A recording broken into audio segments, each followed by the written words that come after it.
అందరికీ నమస్కారం అండి. ఈ రోజు మన వీడియోలో ఒక్క స్పూన్ పంచదార లేకుండా హెల్తీగా డ్రై ఫ్రూట్ లడ్డూలని ఎలా ప్రిపేర్ చేసుకున్నారో చూద్దామా? ఈ లడ్డూలు చిన్న పిల్లల నుండి పెద్దవాళ్ళ వరకు అందరూ ఇష్టంగా తినవచ్చండి. ఇంట్లో పిల్లలకు రోజుకి ఒక్కటివ్వచ్చు. అలాగే స్కూల్‌కి వెళ్ళేటప్పుడు లంచ్ బాక్స్‌లో పెట్టడానికి లేదా స్కూల్ నుండి ఇంటికి వస్తారు కదా! అలాంటప్పుడు స్నాక్స్‌గా ఇవ్వడానికి కూడా చాలా బాగుంటాయి. అలాగే ఆఫీస్‌కి వెళ్ళే వాళ్ళకు, బయట వర్క్ చేసే వాళ్ళకి కూడా మధ్యలో ఆకలి వేస్తుంది కదా! ఇలాగా మంచి స్నాక్‌గా కూడా ఈ డ్రై ఫ్రూట్ లడ్డు ఉపయోగపడుతుంది. దీంట్లో మంచి పోషకాలు కూడా ఉంటాయి కదా! మంచి బలం కూడా. ఇప్పుడు ఈ డ్రై ఫ్రూట్ లడ్డూని ఎలా ప్రిపేర్ చేయాలో చూపిస్తాను. వచ్చేసేయండి.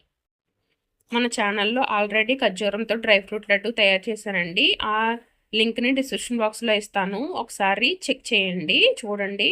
అలాగే మన ఛానల్‌లో డ్రై ఫ్రూట్ చిక్కీని కూడా ట్రై చేశానండి. ఆ లింక్ అనేది డిస్క్రిప్షన్ బాక్స్‌లో ఇస్తాను. ఒకసారి చెక్ చేయండి. ముందుగా ఒక ప్యాన్ తీసుకున్నామండి. ఇందులో నేను గుమ్మడి గింజలు తీసుకుంటున్నాను. వీటిని లో ఫ్లేమ్‌లో పెట్టుకొని మంచి సువాసన వచ్చే వరకు నెమ్మదిగా వేయించుకుందాం. చూసారు కదా! గింజలు చక్కగా వేగిపోయినాయి. ఇప్పుడు వీటిని ఒక ప్లేట్‌లోకి తీసుకుని పూర్తిగా చల్లారనిద్దాం. ఇప్పుడు అదే ప్యాన్‌లో నేను దోస గింజలు కూడా తీసుకుంటున్నాను. వీటిని కూడా లో ఫ్లేమ్‌లో వేయించుకోవడం వల్ల మనకి లోపల పచ్చిదనం ఏమీ లేకుండా డ్రై ఫ్రూట్ లడ్డు తింటున్నప్పుడు మంచిగా సువాసనొచ్చి టేస్టీగా ఉంటుంది. వీటిని కూడా నేను ప్లేట్‌లోకి తీసుకొని చల్లారనిద్దాము. ఇప్పుడు అదే ప్యాన్‌లో నేను పొద్దుతిరుగుడు గింజలు వేయించుకుంటున్నానండి. వీటిని కూడా లో ఫ్లేమ్‌లో పెట్టుకొని నెమ్మదిగా వేయించుకోవాలి. ఇలా లో ఫ్లేమ్‌లో వేయించడం వల్ల లోపల వరకు సమానంగా వేగుతాయి. వేగిన తర్వాత వీటిని కూడా ప్లేట్‌లోకి తీసుకొని చల్లారనిద్దాం. ఇప్పుడు అదే ప్యాన్‌లోకి నువ్వులు తీసుకుందామండి. ఇక్కడ నేను నిండుగా ఒక కప్పు నువ్వులు తీసుకుంటున్నాను. మీకు కావాలంటే క్వాంటిటీని కొద్దిగా తగ్గించుకోవచ్చు. నువ్వులు వేయడం వల్ల ఈ లడ్డూకి మంచి రుచి వస్తుంది. ఇలా వీటిని కూడా ప్లేట్‌లోకి తీసుకొని పక్కన పెట్టుకుందాం. తర్వాత వేరుశనగుళ్ళు తీసుకుంటున్నానండి. లో ఫ్లేమ్‌లో వేయించుకుందాం. వేరుశనగలు బాగా వేగాయో లేదో తెలుసుకోవడానికి ఒక గింజ తీసుకొని చేత్తో నలిపి చూడండి. పొట్టు ఈజీగా వచ్చేస్తుంది. ఇప్పుడు కూడా ఈ ప్లేట్‌లో తీసుకొని పక్కన పెట్టుకుందాం.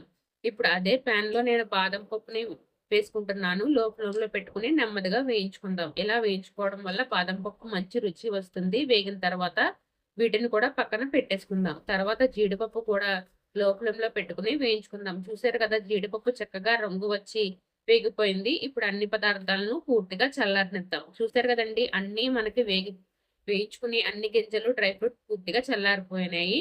ఇప్పుడు ఒక మిక్సీ జార్ తీసుకొని గుమ్మడి గింజలు, పొద్దుతిరుగుడు గింజలు, నువ్వులు, బాదం పప్పు, జీడిపప్పు అన్నీ వేసుకుందాం. వీటిని మరీ మెత్తగా కాకుండా కొద్దిగా బరకగా ఆడుకోండి.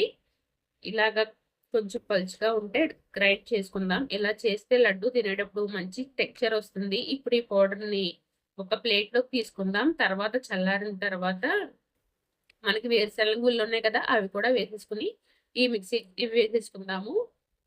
ఇప్పుడు నేను ఒక 350 గ్రాములు బెల్లం పౌడర్ తీసుకుంటున్నానండి. ఇలా బెల్లాన్ని పొడిగా వేసి చేసిన తర్వాత ఈ మిశ్రమం వేసుకోవచ్చు. ఇప్పుడు చేత్తో అన్నీ బాగా కలిసేలా కలుపుకుందాం. బెల్లం మొత్తం డ్రై ఫ్రూట్స్ పౌడర్‌లో బాగా కలిసిన తర్వాత ఈ మిశ్రమాన్ని కొద్ది కొద్దిగా మిక్సీ జార్‌లో వేసుకుందామండి.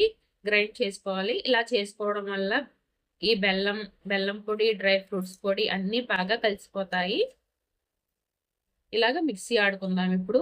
చూసారు కదండీ! మిక్సీ పట్టిన తర్వాత ఈ మిశ్రమాన్ని చేత్తో తీసుకొని ఇలాగా ప్లేట్‌లోకి వేసేసుకుందాము. ఇలా ప్లేట్‌లో తీసుకొని చేసుకోవాలి.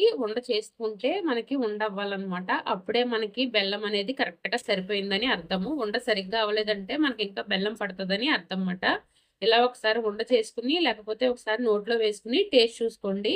మీకు బెల్లం కొద్దిగా సరిపోలేదు అనుకుంటే బెల్లాన్ని కొద్దిగా వేసుకొని మళ్ళీ మిక్సీ జార్‌లో పట్టుకోండి. చూసారు కదండీ! ఎంతో టేస్టీగా, హెల్తీగా ఉండే డ్రై ఫ్రూట్ లడ్డూలు చాలా సింపుల్‌గా రెడీ అయిపోయాయి. చిన్న పిల్లల నుండి పెద్దవాళ్ళ వరకు అందరూ వీటిని ఇష్టంగా తినవచ్చు. పిల్లలు స్కూల్ నుంచి వచ్చేటప్పుడు సాయంత్రం స్కూల్ నుంచి ఇంటికొస్తారు కదా! అప్పుడు కూడా స్నాక్స్ కింద పెట్టొచ్చు. అలాగే బయటికి వెళ్తారు కదా! ఆఫీస్‌కి, వర్క్స్‌కి వెళ్తారు కదా! వాటికి కూడా లంచ్ బాక్స్‌లో ఇలాగ ఒకటి తీసుకుంటే రోజుకి సరిపోయే ప్రోటీన్స్ అన్నీ మనకు అందుతాయి. నీరసంగా లేకుండా ఉంటారు. ఈ డ్రై ఫ్రూట్ లడ్డూని మీరు కూడా ఒకసారి మీ ఇంట్లో ట్రై చేయండి. ట్రై చేసి మీకెలా వచ్చిందో కామెంట్ రూపంలో తెలియచేస్తారని ఆశిస్తున్నాను. అలాగే మన రమ్య మహాదేవ్ ఛానల్‌ని తప్పకుండా సబ్స్క్రైబ్ చేసుకోండి. అలాగే లైక్ చేయండి, షేర్ చేయండి. అలాగే పక్కనున్న బెల్ ఐకాన్‌ని కూడా ప్రెస్ చేయండి. మళ్ళీ ఇలాంటి మరో మంచి టేస్టీ రెసిపీతో మీ ముందుకు వస్తాను. అంతవరకు ఉంటాను. నమస్కారం.